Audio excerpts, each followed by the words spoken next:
Hey everybody, Scout Crafty here again. Welcome back to the show. We have a fun show planned for you today. Our good friend Carrie Searcy, who's Ozark Bonsai on YouTube, but Carrie is a good friend of the show, and she sent down a few boxes of stuff that she thought that we would enjoy going through for the episode, and I'm really looking forward to it.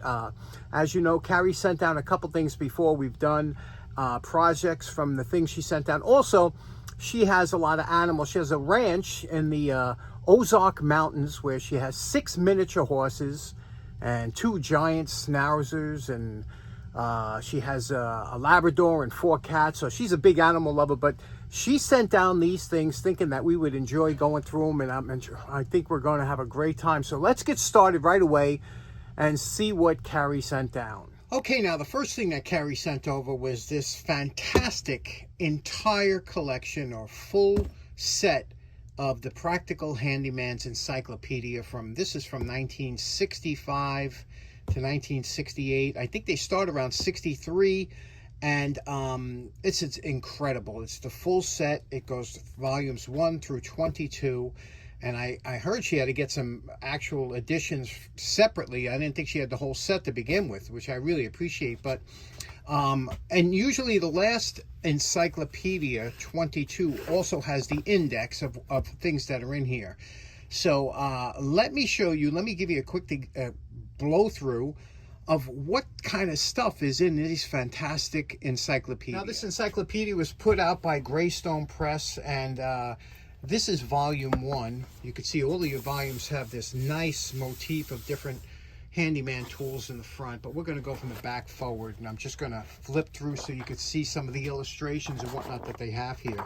Remember, in the Popular Mechanics, they were all popular on building your own things. Well, that's what this whole encyclopedia is about building. Here's how to build a stone fireplace. And I've been reading through this book, and everything in here is still current as far as, I mean, there are better materials that they use now and whatnot, but everything else is current. Here's how to tune up a car, which is still current if you have an older car, but it's fantastic. Everything, emergency road repair, everything that you could possibly want to know, what I believe every boy should be taught in school, besides being taught the other stuff. This should be part of every boy's curriculum, because everything in here is what you need to make it through if you have any kind of problems in your home, and you're not beholden to a serviceman that could charge you a month's rent to fix a washer. You know what I mean? That's what it's turned into these days.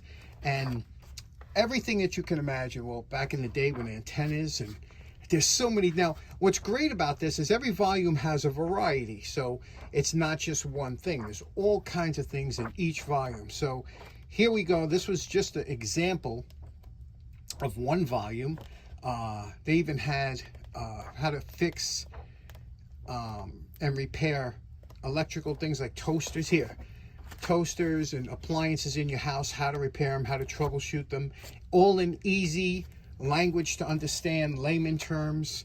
And let me show you the last volume of what's in all these books. This is the last volume, volume 22, and this is the index. And you can see here, if you wanted to learn how to do anything in here, you look through here and you say, what do I feel like doing today? Water softening, wiring, anything that you, laying out a workshop here. Can you see that? Laying out a workshop. Anything that you would want to learn, you would go back here and learn, make a surfboard, how to build steps, porch steps. I mean, everything that you would want to know, you could look it up here, and it tells you the volume and the page. And then, you know, here's what's in this one, besides having the index, how to make simple things that our grandfathers used to build, you know, because that's what they did. Anybody that had a shop used to build things, and there were probably lots of things still floating around your house that was built by somebody years ago. But now everybody tends to buy things. Nobody wants to spend time down the shop, but this was it back then. You didn't have a lot of money, but you can get a hold of some lumber or repurpose some, make a desk. Boy, this was great stuff. And here's something interesting. This was in the book I found. And this is wood carving, okay? And this is how to carve an elephant. But what you'd have to do is somebody cut this out of, I guess, a cereal box. And this is how you would carve an elephant. You'd have to trace this on one side. This is the side view. This would be the top view. See the tusks? And this would be the back view. Okay, so that's how you would start out when you're carving. I learned that in Scouts. But here it is, and there it is. There's how you would take the drawings and carve whatever you want to carve out. Very interesting, huh? And all kinds of projects in here to do. But what a great... We're going to go through this in the future. We'll pick out some projects and maybe we'll tackle some from in here. But how great is that? Now, besides the encyclopedias, Carrie also sent over a bunch of stuff that was in between the boxes, things like that. There was 4 boxes that were sent over here. And we're going to go through some of the great things that she sent over besides the encyclopedias, and not in any order. So let's get started with that. So much good stuff. Next up, we have this nice Actron dwell meter. It's also an RPM meter for measuring revolutions per minute for your vehicle, and also dwell, which is the time that the points are closed in your distributor system. And these meters are great for vehicles that use or still use points and a condenser and a rotor, and just a great meter to have. Now we'll just have to wait till I have something with points that we can test this out. Over here, we have a few scrapers that Carrie sent over. You have a Red Devil. This is an early one. Look at the graphics on here, huh? This is when they had those spring steel clips on the top. Here's another one, an older one, with that half moon they used to use all the time. And this one here. Now, this one here is interesting because you can see here it loosened up. And when you use a scraper, you do a lot of pulling. So this looks like it was pressed in here. This was put in and pressed in. But it's unusable like this. So let's see if we can pry this out and somehow secure it a little better. Okay, here we go. We pried it out. You could see how this was attached on here. Those 4 dimples correspond with that cross member that goes across here. You see there's a vertical beam and a horizontal beam. Now, what happens is each one is 2 on top, 2 on the bottom, and that would lock it in there. But it wasn't strong enough to really hold it good. So what we're going to do, we're going to clean this up.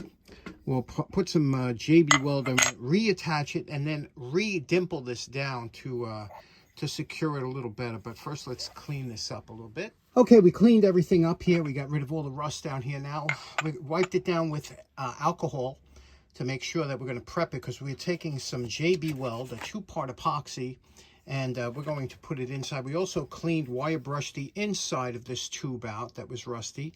Now what we're going to do is smear JB Weld in here, place it in, and then we're going to take the approximate punch size, which is this one here, matches perfect to here, and we're going to re-punch those down there. But the JB Weld will get into all of that, and that should make for a solid bond, much more solid than it was. But let's do that real quick.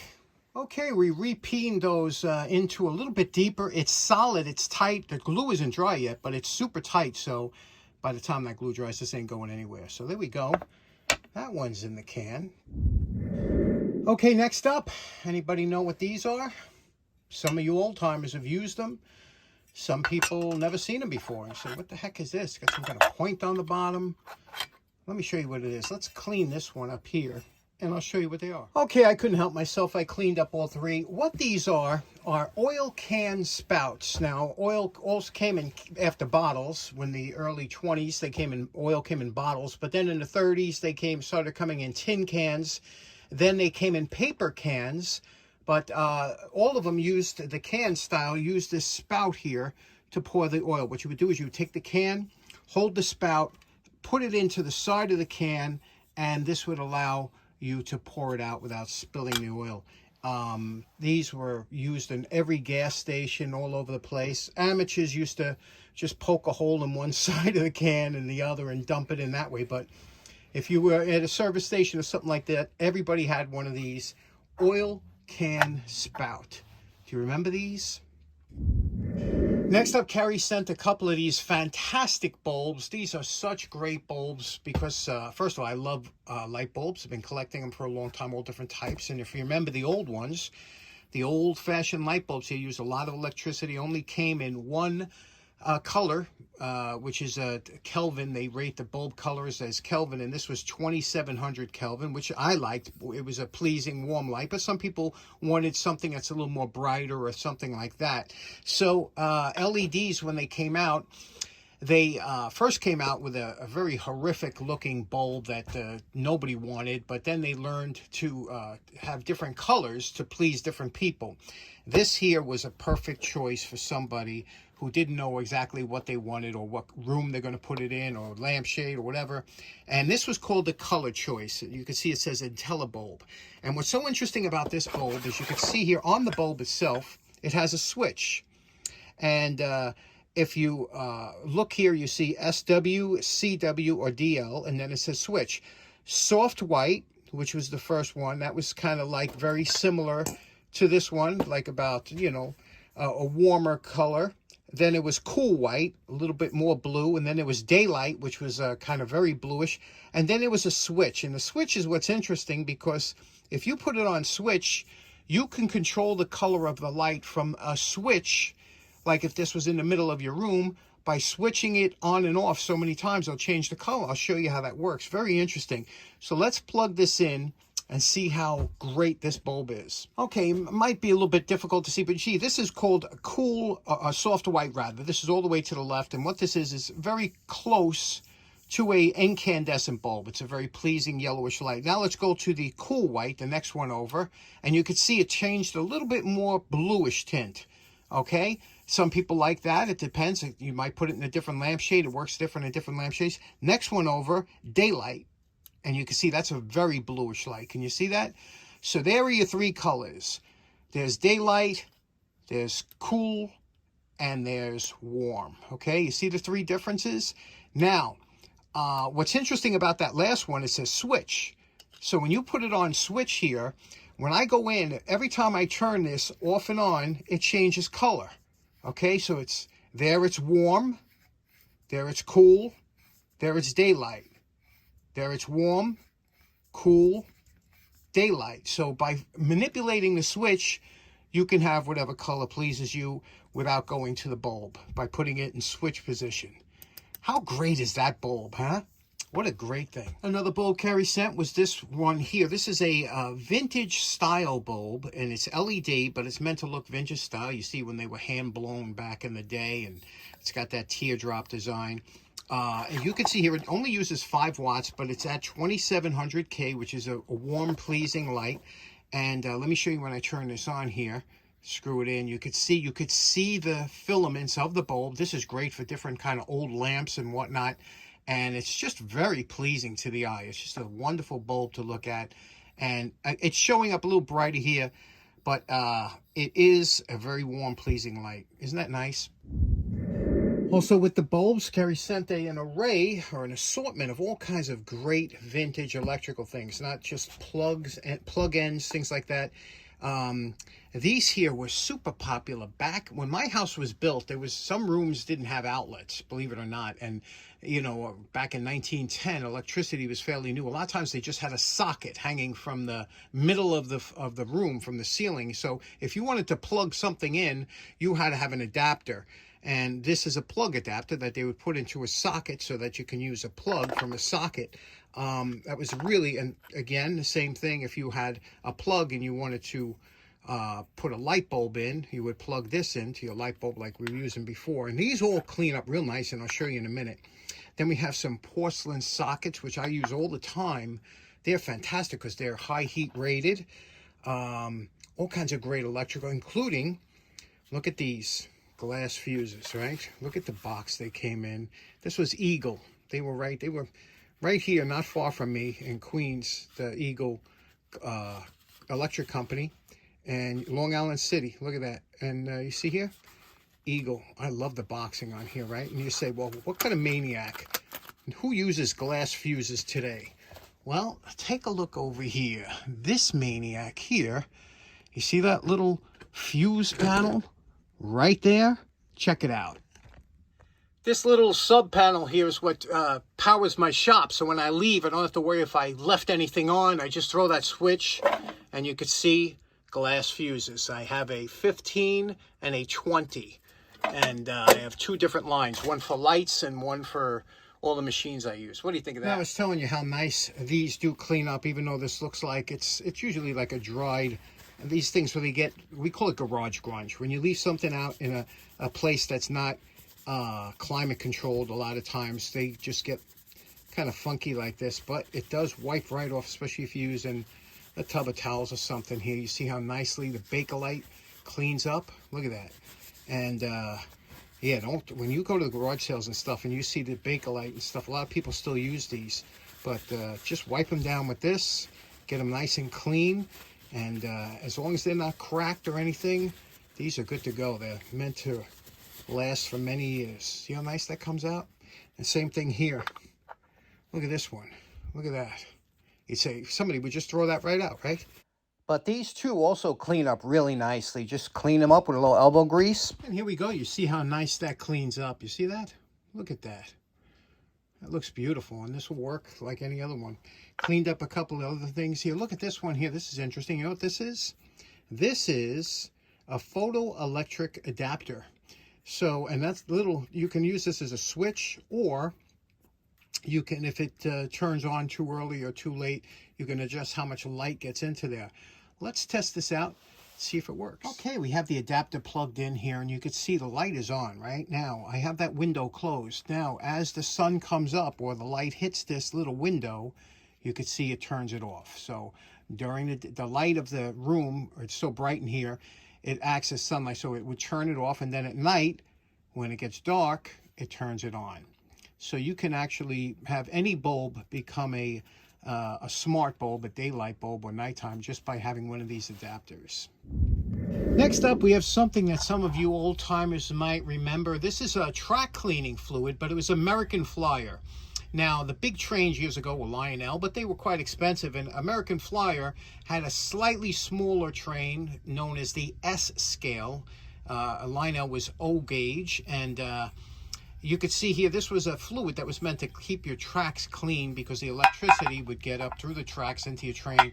But did anybody ever have American Flyer back then? I know I had Lionel, but I never had American Flyer. Interesting. How great is this? Carrie even wrote a note. These are new. Check it out. You see what this is? And it was just so funny because Joe last week sent handkerchiefs. That's right, handkerchiefs. I'm one of the few people that still like handkerchiefs and still think that they should be carried by every gentleman. Just in case you have to give the lady a handkerchief to, you don't want to just carry an old piece of paper towel in your pocket. That's classy. Nice. Now, Carrie has a channel, a great channel called Ozark Bonsai. And if you go to her channel, she don't post too many videos, but if you go to her playlist where it says playlist, there are dozens and dozens of great videos you could watch. And she gathers them from around YouTube and puts them all in one place, but all different types. But here's an example of some of the things that she has on here. TV's Lost Action shows. Remember Sea Hunt? That's going way back. Some of you younger guys don't remember that. But Combat. I used to watch that all the time. Combat with Vic Morrow. I used to love that show. But yeah, so go check out her channel, Ozark Bonsai, and look at playlists. Next, we have a couple of Irwin Orgabits NOS. This is the best way to use these things. They work night and day, different than if somebody abused them and they're not sharp or something. But when you get an NOS one where the screw's nice and sharp, it's a pleasure to use. Here, we have a Stanley 1079. These are actually good utility knives, but this one here, you can see is jammed, right? Now, that's a common thing, and I'll tell you why. A lot of times, the inside of these get rusted out. That's just the nature of the beast with a lot of them. So let's take it apart and see. And they got this strange screw in here, you know, that you can use a coin, a Phillips, or a slotted head screwdriver. That's the way they're made, and they're covered with a yellow zinc coating. Okay, so here's the screw. Let's open this. There's a little hinge here, and yes, that is very typical of a lot of these knives, and you'll find them all the time like that in the flea market. It's just moisture gets in there. These are high carbon steel, and they rust out. So these you got to wrap up before you throw them away. Wrap them up in cardboard or something and before you toss them, because you don't want somebody getting stuck with a rusty with a rusty nail. And then this cleans up, believe it or not, because these are cast. They're not a steel. They're like a cast zinc or something. So I'll show you. I'm just going to take this with a toothbrush and some Bonami, and we'll clean this right up. Run this on the wire brush, and we'll get this back in service real quick. Okay, here we go. We scrubbed them up. I said Bonami before. I meant to say Barkeeper's Friend. Anything will clean that rust out. That was just a powdered rust residue. It was not rusting. These are, like I said, a cast material. It won't rust. So they're all nice and clean. Spray it with some WD-40 after you clean it with soap and water. Make sure and clean this here good with your wire brush. This is the only steel you have to worry about. Now, these are new blades, as you can see, but I've had these for 20 years, and what happens, like I said, high carbon steel will always rust up, and that's what happens. So we'll take a couple of these blades here. They're not too bad. They come in packs of 5, and we'll put one in and maybe one in the reserve. Okay, here we go. We wrapped up the old rusty blades in here, and this is rolled up in cardboard, and then the ends folded over and taped up so you could throw this away. You won't get stabbed throwing it away, and nobody else will. Here, watch this now. Super smooth, beautiful action on. It's a good knife. Anything that's made in the USA, which this one is, just a good knife, and there we go, back in service. Okay, next up, Carrie sent this. Now, I know right away what this is. I've been looking for one of these for years. I collect banks. I have a few. I guess one of my favorite banks is this little guy here. Look at that bank, huh? Just look at it. Reminds me of me with that belly. Anyway, so great little bank, but look at this. This is a rocket bank, probably from the late 50s, 60s, and this would shoot the penny into the moon here, and you could see here, and it had a little door here that would keep the change. But she says she had a little note on here that said, "I broke this." Okay, so I guess under this tape, I'm going to pull this tape up, there might be something broken there that she said she broke it, which, believe me, I am the guy who breaks stuff. So okay, I see what's missing is it was like a little plane that rested on top of here that would act as a sled and shoot the penny into the slot. Let me see if it's wrapped up in the tape here. Okay, well, in that tape was the piece that broke off. I was looking, I said, oh, did I miss it? No, she wrapped it up good. So this is the little piece that was a little like plane or something that went up here. Let me show you how this would work. It would attach to here, and this broke off because it's a cast. And what you would do is you would pull this back, okay? And it locked back here, you see?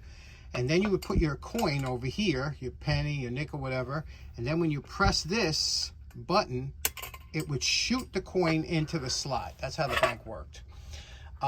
These were wildly popular. They made them, I think, from the early 50s into the 60s. A lot of banks gave them away, things like that. Now, here's my dilemma, okay? And you can see here, Strato Bank is written here. My dilemma is I could JB weld this, right? Because you can't do really anything else. It's a cast material. I could JB weld it, but in order to get a good clamping pressure on there, you really have to have kind of this out of the, and you see the seam that runs here? This is pressed together. And what they usually had was they had pins and sockets, okay, on the casting. And I don't know if it was glued, probably glued or something like that. I don't know. There's no screws or mechanical bonds holding this together. You know, if there was like a screw here's a pin here, it looks like. You see that pin there? That pin there's one pin there. And here's another one here. See that one there? That little guy? Now, here's the problem, okay? If you try it, and there's another one here at the end. You see that one? Now, again, these were meant to go together once and not come apart. Now, if I try and pull this apart and snap, this is the dilemma. So you got to think on this. You got to think now, can I get a good enough bond if I try and wedge something under there and clean it good that'll hold? But that's under a lot of shock when that shoots back and forth. So I don't know. We got to think about it. But I would like to really do a nice job on this. Let me go have lunch, think about it, because sometimes you're better off letting this go a night, thinking about this overnight, than doing something abruptly and giving yourself a lot more work. So we'll rest on that for a minute. Okay, I mixed up a batch of JB Weld, and I clamped it as best I could, and I let it sit for about 12 hours, and then the next day we'll give it a shot. Okay, we have a couple hours into the Strato bank trying to get the finish that we wanted. We wanted it to look almost vintage with that. I never liked that paint that they had on there, but look how nice the casting is on here, huh? So there we go. Now we epoxied this using JB Weld, and at first we actually jammed it to the track. Let's see if it works. We'll put it on. We have a penny. You know, they stopped making pennies as of the other day. No more pennies. So however, there are billions and billions in circulation, so it's going to be a long time before they disappear. Let's see if it works. All right, we missed. Yo!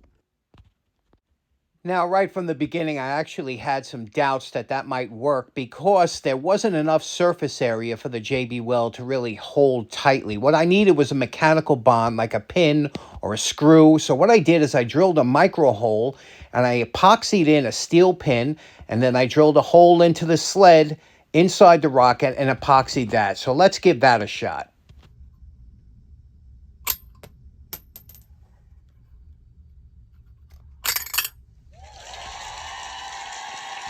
And you know my favorite part, remember what the bank looked like before we started. And we're calling this project done. Did a little bit of color trim on there just to make that snap a little bit on the back. And you can see we did it in clear red. What do you think of this, huh? With that pewter look and polished out a little bit. And there we go. Isn't that a classic bank? Just a classic. Will look great on a shelf, won't it? This one's in a can. What do you think? Now, here's something I thought was pretty interesting. I was wondering why some of the pennies were missing that slot. And then I realized that prior to 1982, pennies were made of copper. And after 1982, they were zinc with a copper plating. So they were actually 61 grams heavier than the new pennies. And that's probably why they were overshooting the slot. Interesting, huh? Next up, check out this. Carrie sent this beautiful early 1900s Perfection Nutcracker. Can you see that? And Perfection Nutcracker Company out of Texas, Waco, Texas. I love Texas, as you all know, because I was one of the few guys in my platoon that wasn't from Texas. I think it was the majority from Texas. And I always said, you get together with a bunch of Texans, you can say anything you want about them. They could shrug it off, but don't ever say anything about Texas. So anyway, you can see how this works. Just a beautiful piece here. You clamp this to the table. You put your nut in here. Let's clean this up and see if we can't make this real nice. That is just beautiful, huh? Now, before I start, just a word on cleanups. If you're just getting into this hobby and you're just like restoring stuff, you have to, a lot of times you have to go by experience. Now, let me tell you what would be ideal. Ideal would to be to pry those little, you see those little end caps up, pry them up and pull this out so you get easier access, okay? That's ideal. The problem is, once you start prying this up, for some reason, Murphy's Law, one of those things will snap. And when they snap, now you're in a whole new world of you know, and you don't want to be there. So the best way to, if you can, if ever you can clean around something, you're always better off doing it. It might take a little longer, but save yourself the trouble later on. If you take something apart, sometimes you're just making, and believe me, I've done it before. This is like a casting. It's not, it only bends once or twice and that's it. The third time is the snap, and that's the time when you're trying to open it. So leave it alone, clean around it. You'll see it'll come out nice. Same thing with here. You know, I could drill this out and take it apart. Why? You're just giving yourself, you know, you're taking a chance. Okay, now, every once in a while, the powers that be throw you a bone. And look at this. Look at this. This is just using wire brush. That gunk that was on there, this is probably like a cadmium plating or something, which is not good to breathe in, but it gets kind of funky over time. But the wire brush takes it right back down to this shine. And look at this, just super smooth. All the threads, look at that, wire brushed all the threads. Now we're going to lubricate them. You see that? Look at that. And to lubricate it, we're going to use mineral oil, which I keep in this bottle here. tool and instrument oil, I believe, is 99% mineral oil anyway. So just a couple drops in here. It's food safe, but look at that. That'll just, when you're working a nutcracker, the last thing you want to have is some binding, you know, especially on the threads. The